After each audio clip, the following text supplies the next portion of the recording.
Bismillahirrahmanirrahim. Today we are going to cover lecture number 17 of MGT 301 Principles of Marketing. In the previous lecture, we covered the business, markets and buying behavior. Basically इसमें फर्क ये है कि बाकी एक consumer market होती है, एक बिजनेस मार्केट होती है। कंज्यूमर मार्केट जो कोई इंडिविजुअल कोई भी आप रूटीन में खरीदारी करते हैं वो कंज्यूमर में आई थी। बिजनेस है जिसमें कोई plant form companies government institutions या दूसरे इंस्टीट्यूशंस कोई चीज खरीदारी करते हैं तो वो बिजनेस में आ जाती है चीज। बिजनेस बायर इसमें बिहेवियर को हमने टच किया था। It is behaviour buying behaviour of organisation that buyers goods and service. Basically इसमें फोकस है कि जो ऑर्गेनाइजेशन कोई भी चीज को बाय करती है उसके ऊपर ही आ जाते हैं। सर्विस या गुड कोई भी बाय करेगी उसके आ जाएगी। मॉडल बाइंग बिहेवियर में था हमने वो जैसे बाकी के इसमें प्रोडक्ट 4 P's भी आ जाती हैं, economic, technology, political, cultural, technical, political, cultural, ये चीजें आ जाएंगी। और नीचे बाइंग है, देन ऑर्गेनाइजेशन इन्फ्लुएंस है और inter personal and individual influences है। पहले जैसे हमने कंज्यूमर बिहेवियर में था ब्लैक बॉक्स की बात की थी उसमें, लेकिन इससे बाइंग एक पूरा ऑर्गेनाइजेशन है जिसने एक उसको डिसीजन करना है। उसमें जो कंज्यूमर में एक इंडिविजुअल भी डिसाइड कर रहा होता है कि उसको बाय करना है कि नहीं करना है, तो उसके सारा कुछ प्रोसेस के बाद उसका रिस्पॉन्स आ जाता है कि प्रोडक्ट और सर्विस चॉइस क्या करनी है, सप्लायर कौन होगा जिसे खरीदने हैं, कितनी चीज खरीदनी है, ये उसके जहन में होना चाहिए। Delivery terms and times, service terms and payment procedure, ये सारी डिसाइड हो जाती है। इसका ये मॉडल है। और इसमें हो सकता है कि आप नई चीज खरीदनी है या आपने स्ट्रेट री बाय का मतलब है जो पहले चीज आप खरीदारी कर रहे हैं क्या वो ही खरीदेंगे। जो पहले रूटीन में खरीदारी कर रहे हैं वो रॉ मटेरियल हो सकता है, कोई पार्ट्स हो सकते हैं किसी प्लांट के, या आप कहें कि वो उसमें से कुछ चेंजेस करके आप कहते हैं निगोशिएट कर लेंगे, उसका रेट भी इवन निगोशिएट हो सकता है। उसमें कोई फर्दर चेंजेस आप चाहते हैं कि उसके अंदर ये कोई परसेंटेज चेंजेस हो जाए, अगर कोई ऐसी प्रोडक्ट है टेक्निकल चीज की या उसके मेजरमेंट की चेंजेस रिक्वायर्ड है या कोई भी इस तरह का रिक्वायरमेंट हो सकती है। जो चेंजेस हैं इसमें 3 किस्म के चेंजेस हो सकती हैं जो आप चीज बाय करते हैं। देन ये same thing state rewired modified and new, ये फिर आगे पार्टिसिपेंट कौन कौन करते हैं, यूजर जो चीज को यूज करता है, जो मैनेजमेंट इन्फ्लुएंस जो इसका हो सकता है जिसके ऊपर बायर जो वो आ जाता है, डिसाइडर है, गेट कीपर इन सेंस के जो कि इसको एंट्री की परमिशन देता है अल्टीमेटली। मेजर इन्फ्लुएंस इसमें के एनवायरनमेंट, ऑर्गेनाइजेशन, इंटरपर्सनल, इंडिविजुअल, ये सारे बाइंग बिहेवियर में अपना इफेक्ट डालते हैं, उनका इफेक्ट होता है। देन जो स्टेजेस इसमें है, प्रॉब्लम आपने रिकॉग्नाइज यानी आपने आइडेंटिफाई किया कि आपको चाहिए क्या, देन जनरल डिस्क्रिप्शन ऑफ कहते हैं उसकी डिटेल्स आप लेते हैं, प्रोडक्ट की स्पेसिफिकेशन निकालते हैं, सप्लायर उसके लिए आप सर्च करते हैं कौन उसके लिए सप्लायर हो सकता है, डिस्पोजल सोलिसिटेशन करते हैं, प्रपोजल सोलिसिटेशन करते हैं, देन सप्लायर की सिलेक्शन हो जाती है, ऑर्डर रूटीन स्पेसिफिकेशन जो भी होती है और जब चीज आई थी उसको आप रिव्यू कर लेते हैं। Same thing with an example of एक चीज के साथ एग्जाम्पल इसमें शामिल होती है। और भी क्राइटेरिया में आते हैं, quality specification, delivery specification, quality आपकी क्या होगी वो आप देखते हैं, डिलीवरी का टाइम फ्रेम क्या होगा, फास्ट फर्म के साथ आपका क्या एक्सपीरियंस है, प्रोडक्शन फैसिलिटी उसकी कैपेबिलिटी कितनी है, जिससे आप चीज ले रहे हैं वो चीज प्रोवाइड कर देंगे कि नहीं कर दे, वारंटी क्लेम्स की पॉलिसीज उनके साथ क्या चल रही है, टेक्निकल कैपेबिलिटीज उसकी क्या वो करते कि नहीं, और कीमत जो है ना वो पहले क्या थी अभी क्या है और क्या सूट करती है नहीं करती। इंस्टीट्यूशंस क्या है जैसे स्कूल है, हॉस्पिटल है, नर्सिंग होम, प्रिजन एक्सेट्रा, कोई भी ये जो बैंक करते हैं इसको इंस्टीट्यूशनल मार्केट कहते हैं। गवर्नमेंट मार्केट जो गवर्नमेंट डायरेक्टली जो भी परचेजिंग करती है आपने मतलब महकमों को फंक्शनल के लिए उसकी मार्केट है कि ये दोनों के डिफरेंसेस आ गए कि क्या है जी। आपको बिजनेस मार्केट और कंज्यूमर मार्केट सिर्फ एक में कवर करूंगा। No more participant in purchase, more participants in purchase in decision making, ये बड़े लेवल पे होता है। इसमें हो सकता है मैं या आप या इंडिविजुअल कोई भी है वो उसका बाइंग का डिसीजन कर रहा है, वो तो इंडिविजुअल लेवल पे चीजें आई थी जो कि रूटीन में हम पहले पढ़ते भी आ रहे हैं और जितने लेक्चरों में हम पढ़ा दैट इज कंज्यूमर मार्केट हमने पढ़ी। बिजनेस में जो कि बड़े लेवल पे कारखानों का या प्लांट की पार्ट्स या कोई चीज हो सकती है। तो आज हम पर मार्केट सेगमेंटेशन जो हमने पहले भी कई दफा टच किया है, लेकिन आज के लेक्चर में ये अगेन है वो उसको हम दोबारा टच कर लेंगे। मार्केट सेगमेंटेशन की ये इसकी क्या है, 50s when will Smith coined the term market segmentation, और हिस्ट्री में ये कहते हैं economic theory had been divide, marketing theory would segment the business. Basically वही है कि आपने product differentiation and market segmentation as alternative market strategy. आपने प्रोडक्ट को सेगमेंट कर दिया, डिफरेंशिएट कर दिया, अलग अलग कर दिया। आपने जो लोगों के लिए किसके लिए क्या चीज चाहिए और वो चीज किधर चाहिए, उनको कैसे मिलेगी। आपने ये जैसे एग्जांपल दी थी डायमंड की, कि डायमंड की आप शॉप खोलते हैं या कोई बड़ी महंगी गाड़ियों की शॉप खोलते हैं, या आपने की आप जो लेबर क्लास वाले लोग जिधर रहते हैं उधर आपको कहते हैं कि पैकिंग है, छोटी छोटी पैकिंग में आप चीज बेचते हैं, तो उधर वो आपको चीज बिकेगी जी। तो आपने उस लिहाज से डिफरेंशिएशन भी कर ली, मार्केट को भी कर लिया और चीजों को भी कर लिया और उसके हिस्से कर लिया आपने। जैसे एंड पे मैस मार्केट आ जाती है, देन सेगमेंटेड मार्केट है, देन आपको टारगेट नीचे है, देन आप अपना मार्केट को अपने हिस्से के लिहाज से उसको यूज करते हैं। डिफरेंट स्टेजेस इसकी इसमें हैं कि फ्रेगमेंटेशन, फ्रेगमेंटेशन जैसे लफ्ज भी कहता है कि छोटे छोटे हिस्से जो है ना उसके कर लिए जाए। हो गया, अभी हम उसको टारगेट की चीज या सेगमेंटेशन वाली कहते हैं, पहले एक फ्रेगमेंटेशन कहते हैं। यूनिफिकेशन मास मार्केटिंग की बड़े लेवल की मार्केट जो थी 90 की हिस्ट्री में हमने पहले भी पढ़ चुका, 1980 टू 1920, 1880 टू 1920 में मैस मार्केटिंग की बड़े लेवल एक ही मार्केट को उसको एक ही ग्रुप में काउंट करते थे। Then a transparent system improved the economy because of unified, जब unification वाला मसला आया था। सेगमेंटेशन बेसिकली अपीयर हुई थी 1980 तक, 1920 से लेके साइज जब उसका इंक्रीज हो गया, manufacture able to produce different model different quantity, different model पे डिफरेंट स्टाइल की चीजें, डिफरेंट साइजेस की चीजें होंगी, तो उसको सेगमेंट कर दिए। हाइपर सेगमेंटेशन पोस्ट 1980s में कर दी shift with the definition of ever more narrow market. आप मार्केट मार्केट को जितना नैरो करते जाएंगे उतना ही आपके लिए होगा कि आपको सूट करती क्या है। ये मार्केट सेगमेंटेशन की क्लैरिटी के साथ चीज आई थी कि identify segmentation variable segment the market. आप उसके प्रोफाइल्स बना लेते हैं, डेटा बना लेते हैं, लोगों को आइडेंटिफाई कर लेते हैं। मार्केट में टारगेट किसको करते हैं, evaluate attractiveness of each segment. आपको कहते हैं कि जो आपने चीज बेचनी है उसको अट्रैक्टिवनेस देखते हैं, उसकी अट्रैक्टिवनेस है कितनी उस पर्टिकुलर सेगमेंट के अंदर, फिर उस सेगमेंट को आप सिलेक्ट कर लेते हैं। Market position identify possible positioning for concept for each target segment, select, develop and communicate the chosen positioning concept। तो ये चीज आपने पहचानी कैसे, पोजीशन कैसे होनी है आपकी। देन लेवल मार्केट सेगमेंट वही है, जैसे मास आ गया, सेगमेंटेशन टारगेट नीचे का जिक्र मैंने किया था।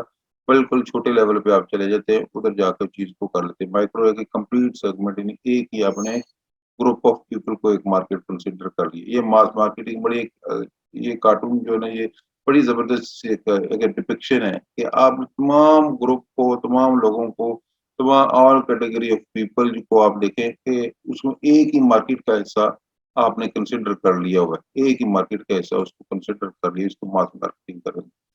अभी Ford model known as the Tin Lizzy Leopard Lena जितने and फ्लिवर is an automotive produced for Ford Motor इतना, it is generally regarded as the first affordable automobile which made car travel available to middle class American। लेकिन इसको उन्होंने clarity के साथ बताया कि उस वक्त क्या था मास मार्केट, जैसे कि तमाम मिडिल क्लास के लिए एक चीज उन्होंने आइडेंटिफाई की, एक चीज उन्होंने बना दी। Market segmentation, climate set in Coke marketing, main idea is to serve it cold. So we that they focus on the hot area of the world। तो सेगमेंट का अपने क्या है, जैसे मैं एग्जांपल देता हूँ कि गर्म चीज आपने बेचनी है तो ठंडे इलाकों में चीज बिकेगी ना, अब एंड वाइस वर्सा। अगर नहीं ऐसे उल्टा करेंगे तो वो चीज आपकी बिक नहीं सकेगी। और सर्दियों वाले इलाके में आप गर्मियों वाली चीजें बेचने की कोशिश करेंगे तो वो आपकी चीजें नहीं बेच सकेंगे। ठीक है जी। देन अब ये मैं जैसे कि वो पूरी ये मास मार्केट मार्केटिंग एक ही आगे डिफरेंट सेगमेंट आपने कर दी, देखना हिस्से कर दिया आपने, हिस्से कर दिए। Are you on board? Ayesha आपकी आवाज आ रही है? जी मैडम मेरी आवाज आ रही है ना? जी सर, आ रही है। ओके ठीक है। अच्छा, जी इसमें आपने सेगमेंट ये था कि आपने बिल्कुल छोटा एक सेगमेंट सेलेक्ट कर लिया कि छोटे लेवल पे आप चलेगा और उसको आपने टारगेट कर दिया, ये नहीं आप ब्रॉडली से नैरो पे चले जाए। बड़े लेवल पे, ये देखो ये बड़ा ब्रॉड लेवल था। अब ये ब्रॉड लेवल था, बड़े लेवल पे आप एक नैरो कर लिया, आपने आइडेंटिफाई कर लिया आपकी ये टारगेट है कि छोटा सा सेगमेंट आपने सिलेक्ट कर लिया, इसमें से आपने कहा भाई ये हिस्सा आपने सिलेक्ट कर लिया। तो ये है जी टारगेट मार्केटिंग की बात हम कर रहे थे। अच्छा जी, ये जैसे टारगेट मार्केटिंग की बात आ गई, ये पहले में पढ़ चुके। सेगमेंटेशन है आगे, जियोग्राफिक है, डेमोग्राफिक है, साइकोग्राफिक है, बिहेवियर है। ये हमने मेरे को 5-6 दफा सारी चीजें पढ़ी पढ़ी हुई हैं। जियोग्राफिक में country, city, density, language, climate, area, population. और डेमोग्राफिक एज, जेंडर, इनकम। अभी देखना ये चीजें जितनी आप चीजें सारी देख रहे हैं, ये एट ए टाइम सारी चीजें साइमल्टेनियसली हो रही होती हैं। सारी चीजें आप इकट्ठी देख रहे होते हैं एक दिन। ये नहीं कि जियोग्राफिक कुछ एक मार्केट के सेगमेंट को देख रहे हैं आप, डेमोग्राफी किसी और जगह देख रहे हैं, साइकोग्राफी किसी और जगह देख रहे हैं, और बिहेवियर किसी और जगह देख रहे हैं। आप देखो ना, ये चक्रवृद्धि के बिहेवियर, थिंकिंग और ज़हनी तौर पे बंदा क्या करता है, ठीक, वो सारी उस लिहाज से देखते हुए आप उसको देखते हैं कि वो आपको क्या चीज सूट करती है या नहीं करती। अब ये सेगमेंट कंज्यूमर मार्केट है, कंज्यूमर मार्केट सेगमेंटेशन, ये बिहेवियर है ज्योग्राफी का, इसको आप फर्दर आप देखें। Behaviour district segmentation, need, benefit, thought, decision, role, user status, ये अब वो सारी चीजें उस लिहाज से लिंकेजेस बनते हैं, आपस में सारी चीजों के लिंकेजेस बनते हैं कि कैसे चीजें आती हैं। ये जरा इंटरनेशनल लेवल की एग्जांपल्स हैं, बीच में टर्म्स और चीजें कुछ है, लेकिन आप मेन अंडरस्टैंडिंग आपको क्लियर होना चाहिए। जैसे कि ये एग्जांपल चीजें हैं, बड़े सिंपल स्ट्रेट तरीके से चीजें एक्सप्लेन की गई हैं कि कैसे चीजें होती हैं, ठीक है जी। अब वो एरिया कौन सा हो गया, एज फैक्टर्स में कौन से, एजुकेशन एज, इंडिविजुअल के ऊपर चीजें आ गई। साइकोग्राफिक आ गया कि लाइफस्टाइल जो क्या, activity, interest, concern, personality, value, और बिहेवियर क्या है, behaviour, sort, purchase, uses, trend, etcetera. ये वही चीजें इसकी फर्दर एक्सप्लेनेशन में चीजें हैं। डेमोग्राफिक में वो चीजें एज, एज, लाइफस्टाइल, और वैल्यू सिस्टम, वैल्यू स्टाइल, कौन किस चीज को कितनी वैल्यू देता है। अभी वो देख रहे हैं कल्चरल और even religious point of view को देखे आप। पाकिस्तान में एक खातून जो है वो दुपट्टा नहीं पहनती, तो उसको और नजर से देखा जाएगा। वेर एज यूरोप में अगर दुपट्टा नहीं पहनती, उसको और नजर से देखा जाएगा। स्कार्फ की बात कर लें कि अभी ये पेंडेमिक कोविड-19 से पहले की हम बात करते हैं, तो उसमें ये कि फ्रांस में और कुछ बाकी मुल्कों में भी थे कि स्कार्फ पहनने पे पाबंदी लगा दी थी, ठीक है ना। नहीं, वही मैं बात कर रहा हूँ दुपट्टा या आप स्कार्फ की हम बात कर लें, कानूनी बात यानी लीगल पॉइंट ऑफ व्यू से, तो उनका कल्चर उनके उस चीज को और तरह लेता है, तो इसलिए वो कहते हैं don't wear scarf. Wear as Pakistan में या इस्लामिक कंट्रीज में जो स्कार्फ नहीं पहनती, तो उसको और नजर से देखा जाएगा, यानी कानून भी और कुछ कहता है, हमारा कल्चर भी और कुछ कहता है, रिलीजियस पॉइंट ऑफ व्यू से भी और चीज होती है। यानी एक ही एक्ट डिफरेंट ज्योग्राफिकल एरियाज में आप करेंगे, तो उसकी मीनिंग और उसकी अंडरस्टैंडिंग और reaction of the people, reaction of the government, reaction of the law will be different. यानी एक ही एक्शन होगा लेकिन एरिया चेंज हो गया, ठीक है। तीसरा, वो चीज बेचने वाली बात है कि आप एक ऐसी चीज, कोल्ड ड्रिंक्स बेचते हैं, लेकिन आप कोल्ड ड्रिंक या कोई ठंडी चीज ओके, आप कह रहे हो कि कपड़े आपने बेचने हैं गर्मियों वाले, तो गर्मियों वाले कपड़े आप बेचेंगे जाके ठंडे इलाकों में, तो आपका रिस्पॉन्स डिफरेंट होगा। लेकिन गर्मियों वाले कपड़े सेम चीज है, सेम आपका एक्शन है, आप गर्म इलाकों वाले एरिया में बेचेंगे तो वो आपकी चीज बिकेगी। दिस इज अ डिफरेंस कि आपने रिसर्च करनी है मार्केटिंग के पॉइंट ऑफ व्यू से। वैसे अपना नहीं लगता यार मार्केटिंग है क्या चीज, क्या है, इसे पढ़ने का फायदा क्या है। एक चीज किसी ने बनाई है और मार्केट में उसने बेच दी है, लेने वालों ने ले ली है। ये नहीं, ऐसा नहीं होता है। ये सारी टेक्निकल चीजें जब देखेंगे तब समझ आएगी कि आपने चीज बेचनी किधर है और कैसे बेचनी है। ये मार्केट सेगमेंटेशन वो सेम चीज है, इसको डिफरेंट पाए आप कार्ड बना सकते हैं। ये मकसद ये है कि ये जो आप किसी जगह करते हैं, यू मेक अ कार्ड, ये आप सारा कुछ सारा इकट्ठा रीजन आ देखना, ये खाली योर योर टेक्स्ट हियर, यानी आपने डेटा इस लिहाज से ये डेटा इंटर करना है। आपको ये सॉफ्ट कॉपी में होता है कि जैसे और ये बॉक्स ऑटोमेटिक अपीयर होते हैं, तो आप इसमें सारा डेटा इंटर करते जाते हैं। जब सारा डेटा आपको इंटर करती है तो आपको एक क्लियर पिक्चर मिल जाती है कि कौन सी चीज कैसे है। ये खाली करना होता है जब आपने मार्केट सेगमेंटेशन आप कर रहे होते हैं तमाम पॉइंट ऑफ व्यू से, तो आपने पॉइंट चुन लेने होते हैं। लाजमी नहीं कि 10 के 10 इसमें पॉइंट, इसमें उस जनरल एरिया के लिहाज से आप ओवरऑल मार्केट में जो करना होता है तमाम में ये पॉइंट एक तरह के होंगे जितनी भी आपने सर्च करनी है। फिर आपको वो जो डेटा है ना वो आपको सपोर्ट करेगा कि क्वांटिटेटिव टाइप वो डेटा को किस तरह के आपका डेटा आपके फेवर में आ रहा है प्रोडक्ट के लिहाज से कि नहीं आ रहा है, लोगों का रिस्पॉन्स देते हुए। अप्रोचेज मार्केट सेगमेंटेशन अप्रोच है, यानी आपने हिस्से पुर्जा कर लिए, छोटे अप्रोच पे चले गए। और इसमें एक टोटल यानी मास मार्केटिंग वाली बात है, ये है हेट्रोजीनियस है, ये है homogeneous. The needs and preference of the entire global market are regarded as relatively homogeneous. Need and preference of the entire global market. अभी लफ्ज आ गया entire, यानी entire में जैसे मास मार्केट है, ये बड़े लेवल की मार्केट आ गई, ठीक है। अभी the need and preference of the global market are viewed as a heterogeneous varying from one group to another. तो छोटे हिस्सों में एक ग्रुप से दूसरे ग्रुप को आपने अलग अलग कर दिया। Major steps in target market is segmentation, target market, market positioning. बाकी तो हम 4P में मार्केट पोजीशनिंग ऊपर भी पढ़ेंगे, तो ये मार्केट पोजीशनिंग, बाकी तो हम सेगमेंटेशन देख लिए, टारगेट मार्केट देख लिए। Segment 12 positioning for target segments, 12 market mix for each. Market mix basically 4P को कहते हैं। और टारगेट सेगमेंट, जो भी आपने टारगेट को सिलेक्ट किया है, जैसे मार्केट नीचे का ऐसा हमें आकर बीच में देखा था कि आपने ये मार्केट सिलेक्ट कर लिए मार्केट नीचे में, तो आपने फिर इसको टारगेट किया चीज आपने फिर डिस्ट्रीब्यूट करनी पहचानी है आपने चीज। अभी what is the market segmentation, segmentation कर ली कि ये अपने हिस्सों पुर्जों में आपने शो कर लिया। अब देखो ना, ये मार्केट है, ये टोटल मार्केट आ गई, ठीक है। तमाम लोग इकट्ठे हैं, मेल फीमेल, ठीक है, यंग ओल्ड सारे। अभी इसमें स्पेसिफाई आपने कर लिया, ठीक है। आपने इसको ये कंपैरेटिवली आप ये फीमेल्स और एक ग्रुप ऑफ पीपल आपने एक बना दिया, एक ग्रुप ऑफ पीपल आप एक अलग कर दिया है, जो कि किसी भी एंगल से इसको अब सोचा जा सकता है, बिहेवियर हो सकता है, ठीक है।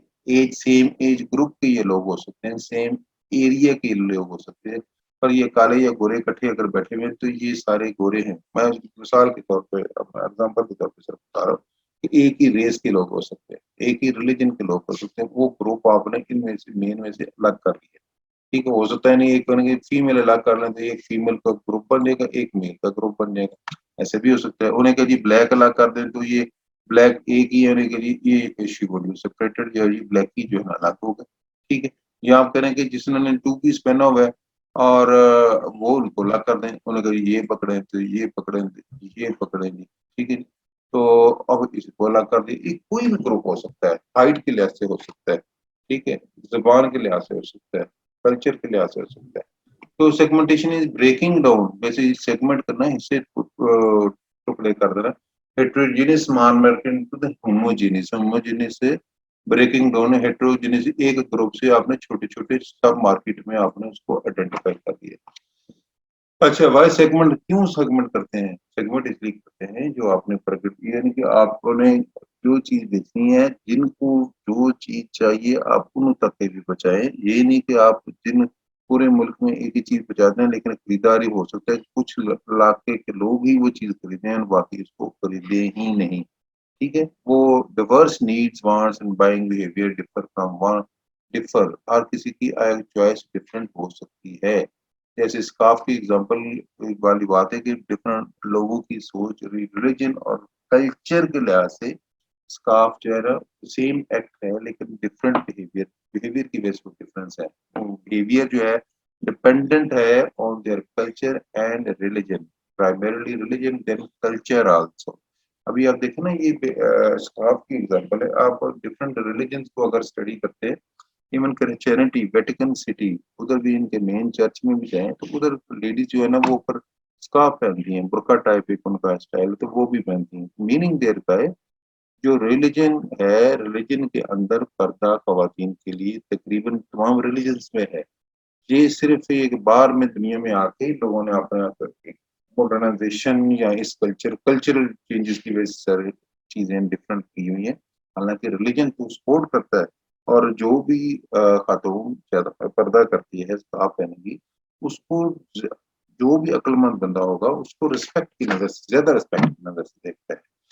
अच्छा एनीवेज, तो ये टोटल मार्केट में आगे non customer, low value, medium, high value, x customers, ये तमाम उसमें आए थे। नॉन कस्टमर आगे, customer of other bank, younger consumers, ये डिफरेंट टोटल मार्केट का हिस्सा है। सेगमेंट वेरिएबल्स में है, ज्योग्राफी ये हमने पढ़ ली है पहले भी, और डिफरेंट वेरिएबल्स हमारे क्या होते हैं। ज्योग्राफी को हम वेरिएबल को टच करें पिछली तस्वीर में, ताकि इनको अलग हमने सेगमेंट कर दिया गया। डिवाइड मान डिफरेंट ज्योग्राफिकल यूनिट्स, नेशन कहने की पाकिस्तानी अलग हो जाए जी, ये जी सिंधी अलग हो जाए जी, रिलीजन वाइज जी मुसलमान अलग हो जाए या क्रिश्चियन अलग हो जाए जी, ये ज्यूज अलग हो जाए, ठीक है, ये सारा कुछ हो सकता है। सिटी वाइज हो सकता है किसी तरह। तो इसके तमाम लोगों को एक तरह के लिहाज से, जो या आप कहते हैं कि क्लाइमेट, जो ठंडे इलाके में रहने वाले लोग हैं ना, वो अलग हो जाए जी, वो भी हो सकता है, अलग होगा जी। जो आपस में करीब करीब है तो वो इकट्ठे हो सकते हैं, तो वो कोई भी ग्रुप में किया जा सकता है। अभी हमारी क्लास में हो कि जो क्लास अटेंड करते हैं, मैक्सिमम जो जिन्होंने 90% क्लास को अटेंड किया वो अलग हो जाए जी, ठीक, कोई ग्रुप बन गए। जिन्होंने कोई क्लास नहीं अटेंड की वो अलग हो जाए। तो ये इंटरेस्ट लेवल पर आ जाता है। देन ये वो सेम आ गई जो आप डेमोग्राफिक में, पहले जियोग्राफिक में था, ठीक है, ये डेमोग्राफिक में आ गया वो age, gender, family size, family lifestyle, income, occupation, education, religion, race, generation, then the nationality. Then psychographic में वो चीज आ गई। ये हमने सारी चीजें पढ़ी हैं, but we are just repeating. Social class क्या है जी? सोशल क्लास इसमें रिपीट किया है कि हाई क्लास काउंट हुई है कि जो कि गोल्फ खेल रहे हैं, ठीक है जी, everybody can not afford to play. It's not कि ये गेम खेलना सिर्फ आसान है, इट्स इसलिए है कि आपने घर से जाना है तैयार, ज़ाहिर मेंबरशिप आपकी होनी चाहिए गोल्फ क्लब के अंदर। देन इसकी उसकी अपनी फीस होती है, इनिशियल फीस होती है, मंथली फीस भी होती है। देन आपने घर से तैयार हुए, मेंटली आपने तैयार होके किट उठाई, गाड़ी में रखी, आप उधर पहुंचे, उधर आपने केडी एक को लिया, अगर परमानेंट आपने रखा हुआ ठीक है, नहीं तो आपने केडी उधर लेना पड़ता है उस एक दिन के लिए। उसको किया आपने, बॉल यूज करने हैं, सारा ग्रीन, और आपका जो खेलते हैं बॉल और बुम भी होती हैं, सारा कुछ होता है। तो आपको 2-3 घंटे चाहिए जो मिनिमम 9 होल्स खेलने के लिए। तो वो एक माइंड सेट है कि क्लास है, आपको डिफरेंट किस्म के हाई फाई लेवल के चार लोग इकट्ठे आप वॉक कर रहे हैं, गप लगा रहे हैं, सारी बात हो रही है, तो वो एक स्टाइल हो सकता है। आपका लाइफ स्टाइल भी है जी, आप उस तरह काम कर रहे हैं, आपकी पर्सनैलिटी है, जो भी गपशप लग रही है, तो और खाना पीना चाय में भी साथ हो सकती है। तो वो एक एक्टिविटी हो सकती है। कई है कि शाम को जी किसी क्लब हाउस में जाते हैं, खाना शाना गपशप, वो भी एक हो सकती है, डिपेंड करता है क्लास कौन सी आपकी है। और ये बेसिकली चीज अफोर्डेबिलिटी वाली भी आ जाती है कि कौन वही बंदा ये काम कर सकता है जो कि अफोर्ड भी कर सकता हो। देन बिहेवियर, बिहेवियर में आ गया, ओपिनियन में, बेनिफिट्स में, depend to based on the consumer knowledge and attitude, उसके बेस पे भी आ जाती है। Benefit, user status, attitude toward the product. Attitude, ये कि एटीट्यूड क्या है प्रोडक्ट के बारे में, उसकी पहले क्या राय थी और अभी क्या राय है, उसकी क्या माइंडसेट क्या है। बाज़ औक़ात बंदा है ना ब्रांड लॉयल होता है, उसके ब्रांड के साथ होता है कि जी रिस्पेक्टिव ऑफ द केस मैंने तो वही चीज़ खरीदनी है। ख़वातीन कहते हैं जी पर ये ब्रांड एक्स वाई जेड है, तो बहुत फेमस है ख़वातीन में, या ग्रुप ऑफ ख़वातीन में वो ब्रांड पसंद किया जाता है। तो वो कहते हैं नहीं जी हमने सिर्फ उस एक्स वाई जेड ब्रांड पे ही जाना है, हमने किसी और ब्रांड पे जाना नहीं है, हम किसी और ब्रांड की चीज़ को खरीदना ही नहीं है। एक माइंडसेट हो सकता है, कोई बुटीक वाली हो सकती है, बुटीक की शॉप है, तो आप कहते नहीं उस बुटीक पे जाना है, उधर जो है ना उसकी चीज़ें ही हमने खरीदनी है, किसी और के खरीदनी है, शूज़ भी फलाने के खरीदने, पर्स जो है ना फलाने के खरीदने। तो इट्स यानी कॉस्मेटिक्स भी फलाना कंपनी की ही हमने खरीदनी है। तो दैट इज़ द एटीट्यूड, आपका ज़ेन, बिहेवियर क्या कहता है, मेंटालिटी क्या कहती है, ज़ेन आपका एक्सेप्ट क्या चीज़ कर रहा है। चलो जी, दैट्स ऑल फॉर टुडे।